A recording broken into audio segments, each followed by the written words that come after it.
আসসালামু আলাইকুম। নতুন এলসিডি ডিসপ্লে কেনার পরে আপনারা প্রায় আমাকে মেসেজ করেন যে ভাই আমি নতুন ডিসপ্লে কিনে নিয়ে আসছি কিন্তু আমার ডিসপ্লেটা কাজ করছে না। আমি প্রায় এরকম মেসেজ পাই।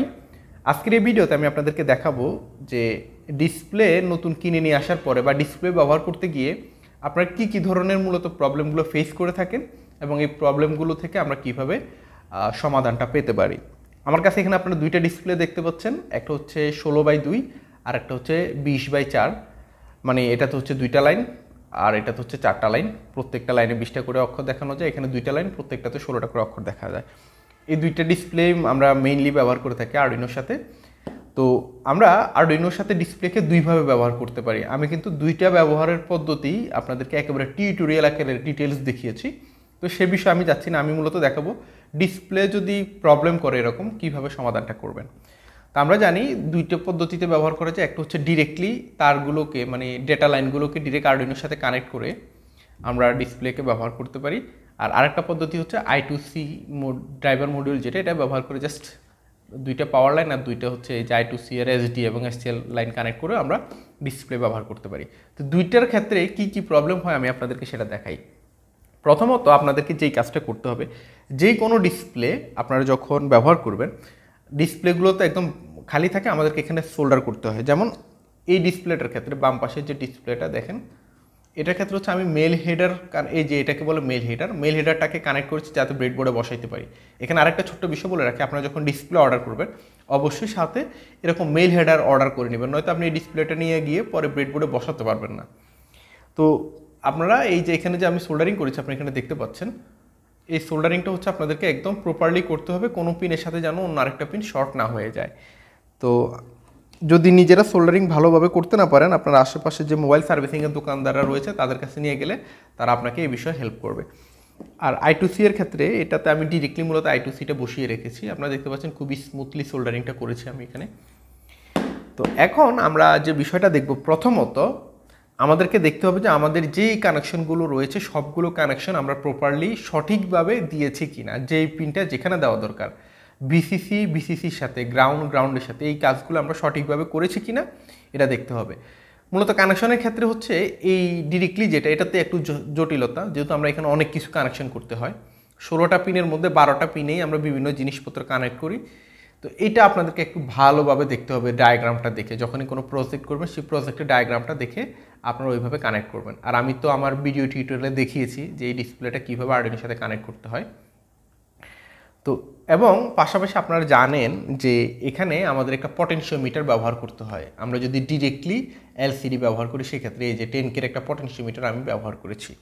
আচ্ছা, কানেকশন দেওয়ার পরে আরেকটা গুরুত্বপূর্ণ বিষয় আপনাদেরকে আমি একটু দেখাই, এটা আপনারা হয়তো অনেকে জানেন না বা খেয়াল করেন এই জিনিসটা। এই যে আমি এই একটা তার খুলে ফেলতেছি, খুলে ফেলার পরে দেখেন আমার সব কিছু ওকে আছে, ডিসপ্লেতে কিন্তু কোনো লাইট জ্বলতেছে না, বাট ডিসপ্লেটা কিন্তু আসলে কাজ করতেছে। লাইট না জ্বলার কারণ হচ্ছে এই ডিসপ্লের পেছনে একটা ব্যাক লাইট থাকে, ওই ব্যাক লাইটটাকে আলাদা আমাদেরকে অন অফ করাইতে হয় আর কি, 5 ভোল্ট এবং গ্রাউন্ড কানেকশন দিয়ে। তো এটা তো নর্মালি আমি কানেকশনের মধ্যে বলেই দিই, দেখাই দিই এটা 15 নাম্বার পিনে ভিসিসি, 16 নাম্বার পিনে গ্রাউন্ড। তারপর অনেক সময় অনেকে এটা খেয়াল করে না। তো আপনারা অবশ্যই এই যে 15 নাম্বার এবং 16 নাম্বার পিনের যে গ্রাউন্ড এবং এই যে ভিসিসির যে কানেকশনের ব্যাপারটা এটা আপনারা খেয়াল রাখবেন। আর I2C এর ক্ষেত্রেও আপনারা এই ভুলটা অনেকে করে থাকেন। এই যে এখানে যে জাম্পারটা আছে, অনেক সময় কোনো কারণে এই জাম্পারটা হয়তো I2C এর সাথে আসে নাই, ঠিক আছে, অথবা আপনার কাছে ছিল, আপনি কোনো কারণে টেস্ট করতে গিয়ে খুলছেন আর এই লাগানোর কথা মনে নেই, এখন দেখতেছেন যে ডিসপ্লে কাজ করতেছে না। এখানে পাওয়ার আসছে, যে দেখছেন লাইট জ্বলতেছে, বাট ডিসপ্লেতে আলো নাই, যদিও ডিসপ্লে কাজ করতেছে, কিছু দেখা যাচ্ছে না। কেন? কারণ হচ্ছে আমাদের ডিসপ্লের ব্যাকলাইটটা অফ হয়ে আছে। তো এটাকে জাস্ট শর্ট করে দিবেন। এটা যদি হারায় ফেলেন এই দুইটা পিনকে সোল্ডার করে দিবেন বা একটা জাম্পার কেবল দিয়ে লাগাই দিবেন, তাহলেই হবে। তো এই যে আমরা শর্ট করে দেওয়ার পরে দুইটাতেই আমাদের ব্যাকলাইট আসছে। এতটুকু পর্যন্ত মনে করেন যে আপনারা আমার মতো যদি করতে পারেন, এরপরে আমরা পরবর্তী ধাপে যাব। পরবর্তী ধাপটা খুবই সহজ। আমাদের ডিসপ্লে কখনোই এরকম না, এটা যদি থাকে বুঝতে হবে যে আমাদের ডিসপ্লেতে কন্ট্রাস্ট নাই, আমাদের কন্ট্রাস্টটা এখন চেঞ্জ করতে হবে। কীভাবে কন্ট্রাস্ট চেঞ্জ করবেন দেখেন, এই যে ডিরেক্টর ক্ষেত্রে এই যে এখানে একটা পটেনশিওমিটার যে আমরা আলাদা করে লাগাইছি, এই যে দেখছেন এটা ঘুরানোর পরে এই যে আমার এখানে একটা লাইন দেখা যাচ্ছে, ডট লাইন। আর I2C এর ক্ষেত্রেও আমরা যদি এখানে এই যে এটাকে যদি একটু ঘুরাই, দেখছেন এটা তো 2 লাইনের ডিসপ্লে, সরি 4 লাইনের ডিসপ্লে, তো এই কারণে 2টা দাগ আসছে, আর 2 লাইনের ডিসপ্লেতে একটা দাগ আসে উপরের লাইনটাতে। এতটুক পর্যন্ত যদি আপনাদের কাজ হয় তাহলে আপনি বুঝে নেবেন যে আপনার ডিসপ্লেটা আসলে ঠিক আছে। আপনার প্রবলেমটা মূলত কানেকশনের মধ্যে না, মানে কানেকশনের প্রবলেম হইলেও এমনটা হবে। যেমন আমি এই মুহূর্তে এখন ইচ্ছা করে প্রবলেমটা তৈরি করে রাখছি, আমার প্রোগ্রাম ওকে আমি ইচ্ছা করে তার খুলে রাখছি এদিক দিয়ে, যাতে আপনাদেরকে প্রবলেমটা বুঝাইতে পারি। তো আমি তো আপনাদেরকে শুরুতে বলেছি যে কানেকশন ভালো করে চেক করবেন। যদি আপনি কনফার্ম থাকেন আপনার কানেকশন 100% ওকে, বিশেষ করে এই যে তারগুলো সবগুলো ঠিক আছে কিনা এটাও একটু চেক করবেন। যদি তার ঠিক থাকে এবং আপনি সঠিকভাবে সব কিছু লাগানোর পরেও যদি আপনার ডিসপ্লেতে এরকম দাগ আসে, তাহলে বুঝতে হবে যে আপনার প্রোগ্রামের মধ্যে জাস্ট প্রবলেম আছে। তো প্রোগ্রামের মধ্যে কি প্রবলেম আমি এখন সেটা আপনাদেরকে কম্পিউটার স্ক্রিনে একটু দেখিয়ে দিই। তো বন্ধুরা, আমাদের প্রোগ্রাম পার্টে আমাদের আসলে তেমন কোনো কিছু না, জাস্ট একটা বিষয় একটু ভালোভাবে খেয়াল রাখতে হবে। প্রথমে আপনারা এই এলসিডি কীভাবে ব্যবহার করতে হবে বা প্রোগ্রাম কীভাবে লিখতে হয় এটা কিন্তু আপনাদেরকে আগে থেকে জানা থাকা লাগবে, কারণ আমি আপনাদেরকে এটা যখন এলসিডি টিউটোরিয়াল দিয়েছি তখন দেখিয়েছি। জাস্ট যে বিষয়টা খেয়াল রাখবেন যে আমরা যদি ডিরেক্টলি এলসিডি ব্যবহার করি, মানে কোনো ড্রাইভার মডিউল ছাড়া, সেক্ষেত্রে হচ্ছে এই যে এখানে যে আমরা যে পিনগুলো লিখি, ঠিক আছে, প্রথম পিনটা কিন্তু RS যে পিনটা আছে তার জন্য, 2 নম্বর পিনটা হচ্ছে ইনাবলের জন্য, 3 নম্বর পিনটা হচ্ছে আমার D3, তারপর D4, D5, D4, D5, D6, D7 এভাবে আমরা হচ্ছে কানেক্ট করি। তো যেভাবে এখানে পিন নাম্বার লিখবো ওইভাবে হিসাব করে কিন্তু আমাকে আমাদের এলসিডিটাকে কানেক্ট করতে হবে। আর আরেকটা ব্যাপার হচ্ছে এখানে এই যে lcd.begin এর মধ্যে আমরা যে ডিসপ্লে সাইজটা বলে দিব, এটা মানে ঠিকভাবে বলতে হবে। আমার যদি 16:2 হয় তাহলে এখানে 16:2 লিখবো, যদি 20:4 ডিসপ্লে হয় তাহলে হচ্ছে 20:4, ঠিক আছে, জাস্ট এটা লিখে দিব। এতটুকু যদি করি তাহলে হচ্ছে আমাদের ডিসপ্লে অবশ্যই, যদি ডিসপ্লে ঠিক থাকে এবং কানেকশন ঠিকভাবে দিয়ে অবশ্যই আমার ডিসপ্লেতে লেখা আসবে।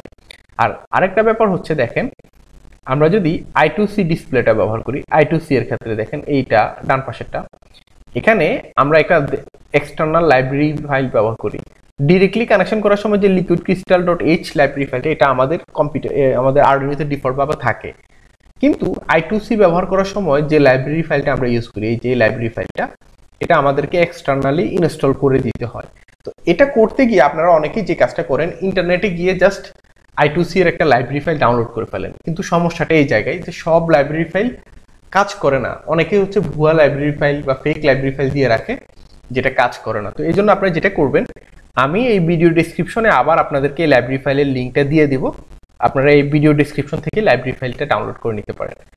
আর এখানে যেটা করবেন, আমরা যদি I2C দিয়ে ব্যবহার করি সেক্ষেত্রে আমাদেরকে কিন্তু এখানে I2C যে ডিভাইসটা, মানে আমাদের ড্রাইভার মডিউলটা ব্যবহার করেছি তার অ্যাড্রেসটা আমাদেরকে এখানে লিখে দিতে হবে। আর হচ্ছে তারপরে আমার ডিসপ্লে সাইজটা এখানে বলে দিতে হয়। তো যেমন আমি তো এখানে I2C এর সাথে ব্যবহার করছি হচ্ছে 20/4, তাহলে 20/4 লিখবো। আর আমার যে অ্যাড্রেসটা কত হবে, এটা একটা গুরুত্বপূর্ণ বিষয়, খুবই গুরুত্বপূর্ণ। এখন আমি কিভাবে জানি আমার I2C এর অ্যাড্রেসটা কত? এটা খুব সহজ একটা সলিউশন আছে, সেটা হচ্ছে আমি আপনাদেরকে এই যে আরেকটা কোড দেখাচ্ছি এখানে, এই কোডটা আমি আপনাদেরকে দিয়ে দিব আমার এই ভিডিও ডেসক্রিপশন, আপনারা ডাউনলোড করে নেবেন। কোডটা সিম্পল একটা কোড, জাস্ট কোডটা রান করলেই হবে। এই যে এই কোডটা আপনারা আপনাদের আরডুইনোতে মূল কাজটা করার আগে এটা একবার এই কোডটা আপনারা আপলোড করবেন। দেখেন আমি আমার আরডুইনোতে আপলোড করতেছি, এগুলো কি দেখায়, আচ্ছা যে আপলোড হয়ে গেছে। আপলোড হওয়ার পরে এই যে কোডটা আপলোড করলাম I2C স্ক্যানার, আপনারা জাস্ট সিরিয়াল মনিটরটা ওপেন করবেন। ওপেন করার পরে আপনারা এখানে দেখবেন এই যে আপনাদের এই আরডুইনোর সাথে কোন কোন I2C ডিভাইস কানেক্টেড আছে সেটা সে স্ক্যান করবে নিজে নিজে। তো এখানে দেখেন আমাকে বলেছে যে সে একটা I2C ডিভাইস পেয়েছে যেটার অ্যাড্রেস হচ্ছে 0x27। তো এটা কার অ্যাড্রেস? আমি যেটা আরডুইনোর সাথে শুধু আমার I2C ড্রাইভার মডিউলটা কানেক্ট করেছি, তার মানে ওইটারই অ্যাড্রেসটা এখানে দেখাচ্ছে। তো আমি কি করব, সেই অ্যাড্রেসটা আমাদের যে মূল প্রোগ্রামটা এই যে এখানে এই 0x27টা এখানে আমি বসাই দিব। অনেক সময় অ্যাড্রেসটা 3F আসতে পারে, 3F অথবা অন্য যে কোনো কিছু, যেটাই আসুক আপনারা সেই অ্যাড্রেসটা এখানে বসিয়ে দিয়ে যদি কোডটা আপলোড করেন 100% আপনার ডিসপ্লেতে ইনশাল্লাহ লেখা প্রিন্ট করবে। তো বন্ধুরা, আপনারা এখন দেখতে পাচ্ছেন আমাদের দুইটা এলসিডি কাজ করতেছে সঠিকভাবে। তো আমি আশা করছি আজকের ভিডিওতে আপনাদেরকে যে বিষয়টা দেখালাম যে নতুন এলসিডি কেনার পরে এই আমরা যে প্রবলেমগুলো ফেস করি, মূলত এই প্রবলেমের বাইরে আর কোনো প্রবলেম আমি শুনিনি কখনো আমার এতদিনের অভিজ্ঞতায়। আমাকে যারা মেসেজ করে তারা এই প্রবলেমগুলোই বলে। তো আপনাদের প্রতি অনুরোধ থাকবে, যখনই এলসিডির কোনো প্রবলেম আপনারা ফেস করবেন, ভিডিওতে যে কথাগুলো বলেছি সবগুলো কথা ধাপে ধাপে আপনারা অ্যাপ্লাই করবেন, করলে ইনশাল্লাহ আপনাদের ডিসপ্লের প্রবলেমটা অবশ্যই সলভ হয়ে যাবে। তো ভিডিওটি কেমন লেগেছে আপনারা এটা কমেন্ট করে আমাকে জানাতে পারেন। আর যারা এখনও আমাদের এই চ্যানেলটি সাবস্ক্রাইব করেনি তাদের প্রতি অনুরোধ থাকবে অবশ্যই আমাদের চ্যানেলটি সাবস্ক্রাইব করবেন। ইনশাল্লাহ পরবর্তীতে নতুন কোনো ভিডিও নিয়ে আবার হাজির হব। সে পর্যন্ত সবাই ভালো থাকুন, সুস্থ থাকুন। আল্লাহ হাফেজ।